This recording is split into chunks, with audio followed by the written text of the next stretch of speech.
Hey, how's it going? Welcome back to Boundary Break, the Halloween special you've been waiting for. Scorn. It's not actually a Halloween special.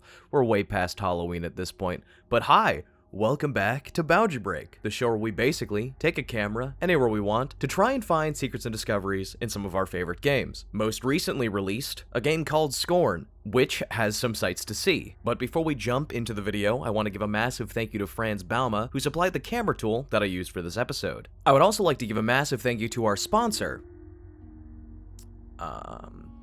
wherever the sponsor is?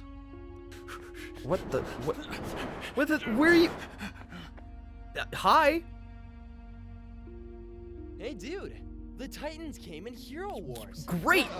But no, don't leave. Okay, well, he was supposed to do the ad read for you guys, but I guess I gotta do everything around here, so give me a second.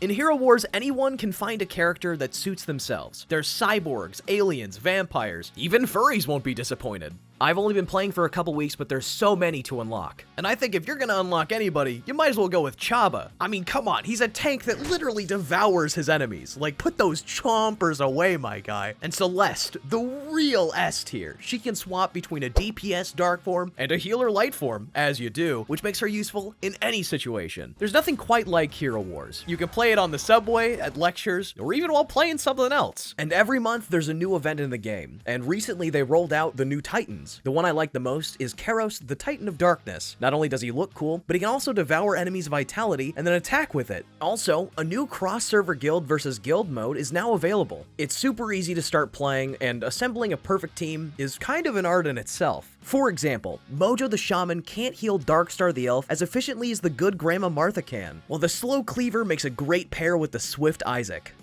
Hero Wars is a world of 6 unique modes and more than 300 Guild Wars servers and 100 million total players. You can play alone, like me, or see who among you and your friends is the top dog, especially all those furries. And oh yeah, before I forget, here's a question for you. Where can you get 30,000 coins, 600 emeralds, and 5 awesome heroes to start dominating in Hero Wars right away? The answer is the link in the description below, which you can click to get all those special benefits, and it'll let you jump right into playing Hero Wars now.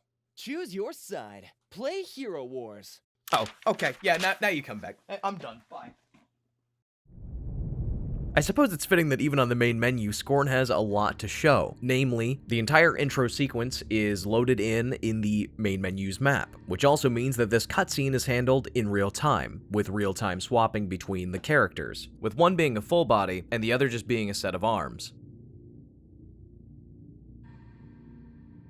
Also, the face of that guy you see in the main menu is basically all you see, and it's really all that's there. You have a little bit of the upper body, the antenna coming out of the head. You do have the arms, where the left arm is put into its holding place, and then the right arm is just completely off doing its own thing and bent at an unnatural angle, but that ends up spreading to both of the arms when the cutscene ends up playing. And so when the sequence plays where it's crawling along the floor, what really happens is there's a separate set of arms that are loaded underneath the character that gets swapped in for when the cutscene starts playing out, and then those arms are the only thing that ends up moving in that sequence, in that location. When it swaps to the other angle of the other character, then it becomes a full-bodied model, where the only thing that's the same between the two is the motion being copied in the moment that it swaps. Otherwise, they just sort of freeze in place until it's their turn to move again. And then before this scene even plays out, the full-bodied model is stored outside, and actually way outside of where it ends up going to when the cutscene starts playing. It's way off in the void, and basically just surrounded by skybox.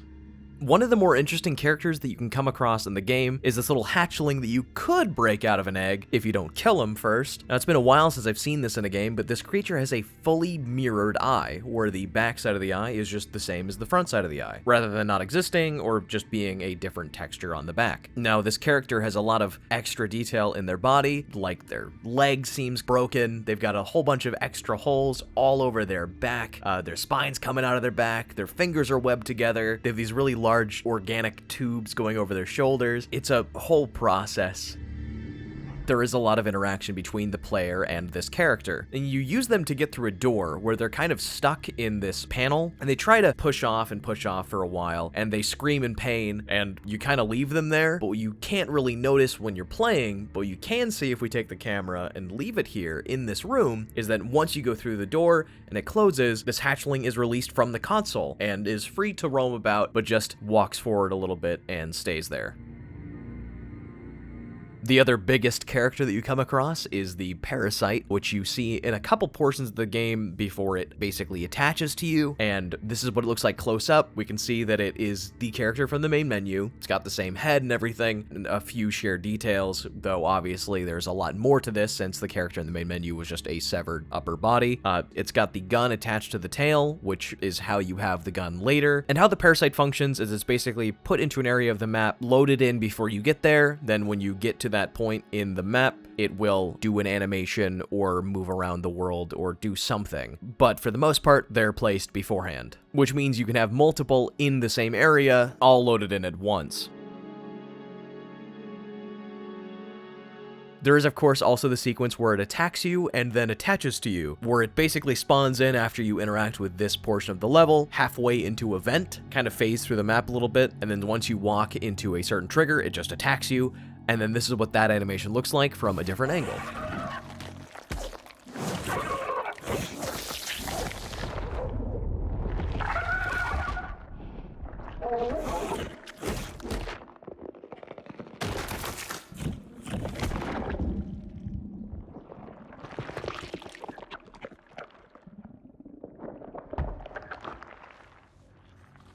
And then as the animation finishes up, it deloads the parasite, leaves the tongue in for a little bit, or not the tongue, but the antenna, and then your model is swapped out to the version with hands, which do a little bit of a T-pose at first, and then they go into your chest. In one of the rooms you enter, there's this huge creature that's sort of on top of a structure that you end up using as an elevator, and part of the puzzle is opening up sort of these locks that this creature has grown over, and as you do, kind of tears it open in a very grotesque way, but these seams that it tears along are already pre-placed, and some elements of them are actually frozen. They don't animate with the rest of the model since they disappear, and so don't really go along with it. There's also its back, which has a whole bunch of little tiny holes that have creatures that pop out of it and kind of move around. That's what these look like close up. They kind of look like all the enemies that you come across in the game, but a little bit smaller. There's also this sequence where the elevator goes up and then the creature is sort of assumed to be crushed. It sort of plays out that way from where you can see on the inside, but basically the model just continues to exist in its normal capacity and is just phased through the building and animates normally.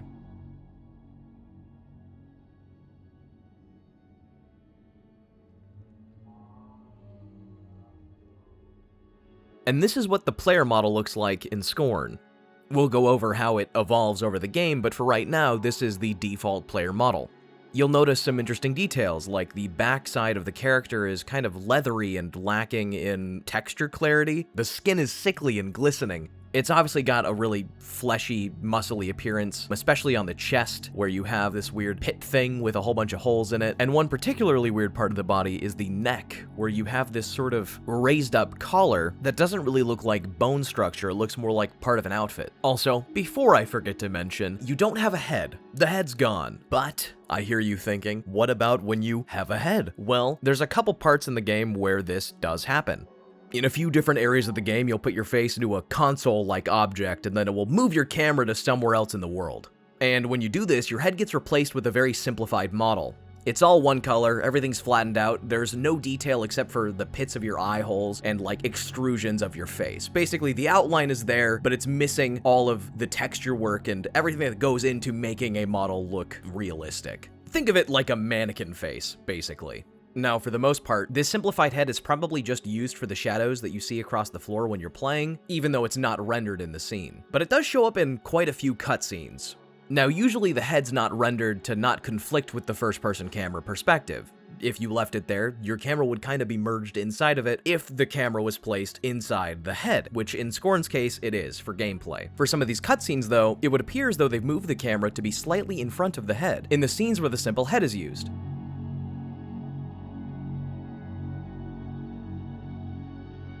Later down the line, after interacting with a few characters and the level as you go, your character model will progress into different states. At one point, you gain a new pair of arms, and while they gore you up all the time, there's one thing in particular that I want to take note of, and that's that their size is incredibly small. Since these hands are supposed to be the first player characters, it would make sense that if the model was brought over, and if it's connected to the parasite, that they'd be a similar size. But as you can see, they're incredibly small. From the player perspective, however, this is not really noticeable.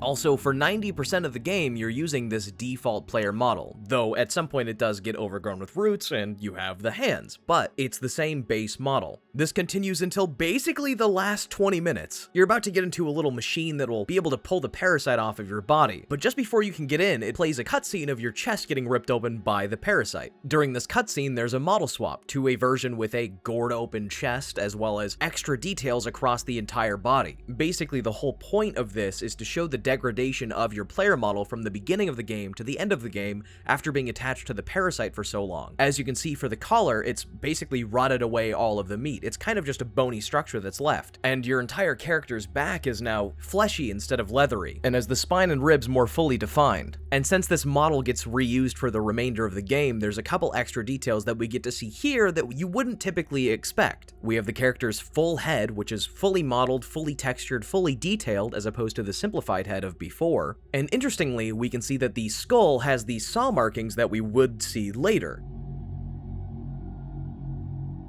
Also, the tentacle that bursts through your chest never disappears. It just kind of hovers behind your body the whole time that your guts are spilling out. In this particular instance, while you're holding this blood vial and after you've had your guts ripped open, you also don't have a walk cycle, which you can see in the game itself by looking at your shadow on the floor.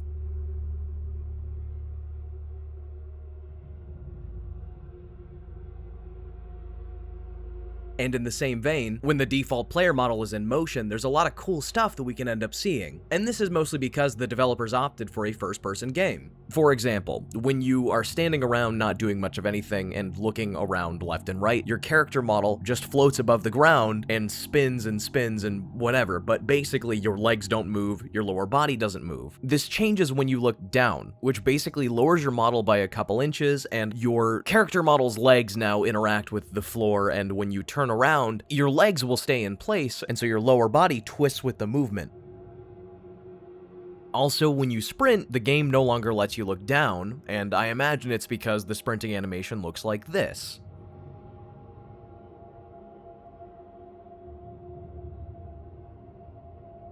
And since Scorn is a first-person game, when you look up, down, left, and right, your gun, or whatever thing you're holding, is going to stay in that part of the screen. This means some caveats. Say you have any of the weapons in the game, and you decide to look up. Well, on your screen, that gun is going to stay in the same spot.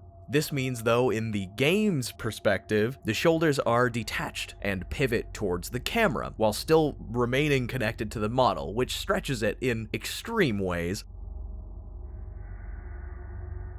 This applies to all the weapons, and then some other stuff you end up picking up along the way, such as this egg.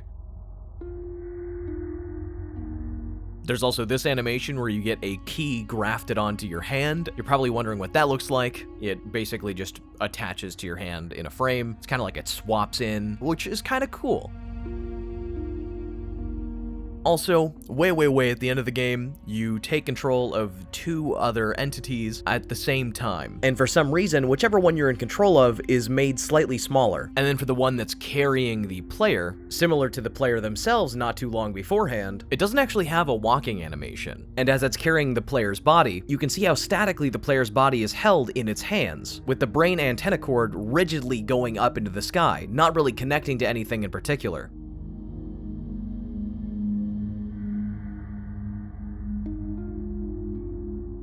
Now, for the most part in Scorn, you are inside a building or inside a corridor or just somewhere inside. And for these inside sections, it might be tempting to try to see how they look like from the outside. But from what I can tell, all the interior sections that don't open up to the outside are completely encased in black planes, possibly to avoid ambient light bleeding into these rooms when they really shouldn't be lit from the outside. This makes it a little hard to get zoom outs of these areas, but when there is a hole in the ceiling or an opening in like a window, these areas do open up a little bit, but for the most part, we basically just get a general outline of their construction and the rooms that they lead into, without much detail as for what's inside those rooms from other angles. And then of course, when we go outside, there's a whole lot more to see. In particular, I can show you what it looks like to walk around normally on the outside with the fog on, which is by default, you can't take fog out. But running a little magic and removing the fog, we can see how far the loading distance is for rendering. And as you walk along, we can see just how objects in the distance are streamed into the game. We can get a better view of this by taking the camera up into the air, where we can see this effect more directly, with the more specific details like the rocks or the walls or the buildings disappearing pretty quickly, whereas the general detail of the floor kind of smooths out, gets a little bit glossier, and in general kind of loses a little bit of its height. Also, people that have gotten this far into the game might recognize this as the area that you get to after the little egg cutscene where you're birthed from an egg. And I know you're probably wondering, what is that really bright light on the other side of the egg? Is there an opening? Is there more to it? And not really, no. So the egg actually extends pretty far into this wall, but that light at the end is just this really large circle that has a kind of kaleidoscopy texture on it. It's the same repeating pattern kind of layered in rows, but it morphs as you move the camera around. And then we have this new player model that's sort of merged into the floor, and we can see that for this cutscene, for some reason, we have the simplified face version of this model. And from a free perspective, we can get a better look at this cutscene and how the player model moves and falls out, and also pulls out this umbilical cord, which is basically just pushed through them as far as it needs to until it's pulled out, and then it's all hunky-dory. Anyway, once the cutscene's over, you kind of go into a weird pose, and then it loads in the default player model. Here's another example of the difference that fog can make in this game, using this walkway area as an example. So this is what it looks like normally with fog as it would be, and then this is what it looks like without any fog.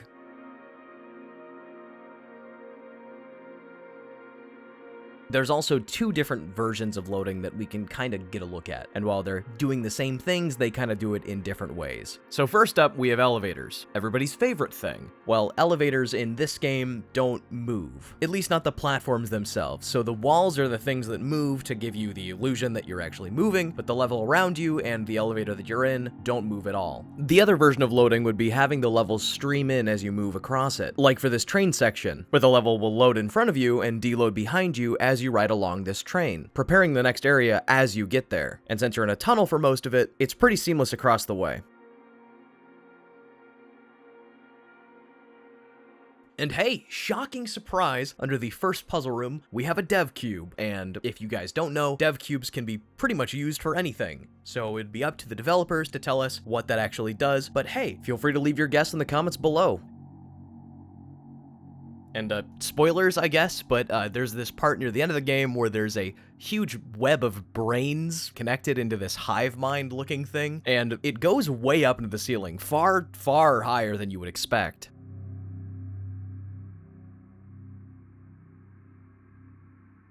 Later in the game, you revisit the first couple rooms that you went to at the start of the game. You're not allowed to walk in those areas anymore, and so they don't actually render it at full detail. There's a whole bunch of areas of the level missing and not really shown to the player anymore, but there is still the sky dome of light which remains, and we can see that in both versions. There's a dome of light that wraps around this particular puzzle room. Also, it's not super often that you'd end up finding untextured objects in Scorn. And then in the eyes of the corpses that you find across the game, just sort of scattered across the floor, their front of the eye is completely textured properly, but the insides of the eyes just have this default Unreal Engine checkerboard texture.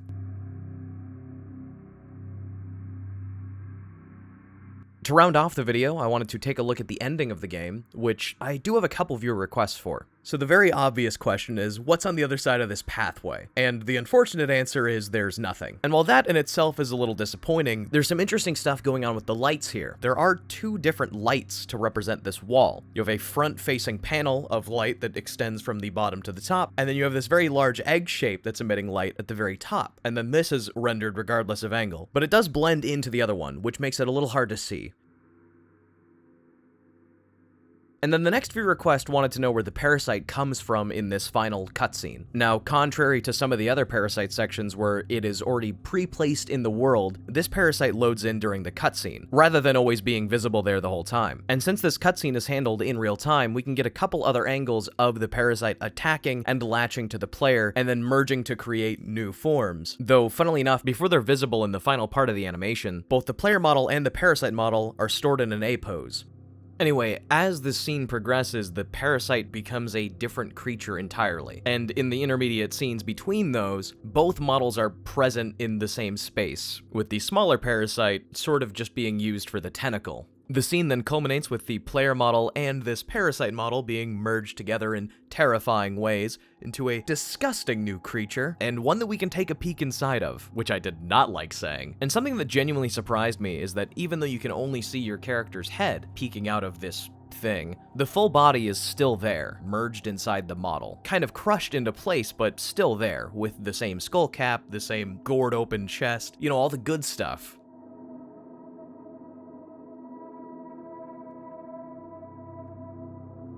Well, I think that about puts a wrap on the Scorn video. Hooray for Scorn Boundary Break. We didn't exactly get a snipey, spooky story time, but let's just pretend like this was the Halloween episode, because it's basically the Halloween episode. I'm scarred for life, I'll never sleep again. But you guys should be fine. You know, whatever day you watch this, have a fantastic one, and I will catch you guys in the next one that I do, the next video of mine. See ya. You're not getting the milking scene. Do not ask again.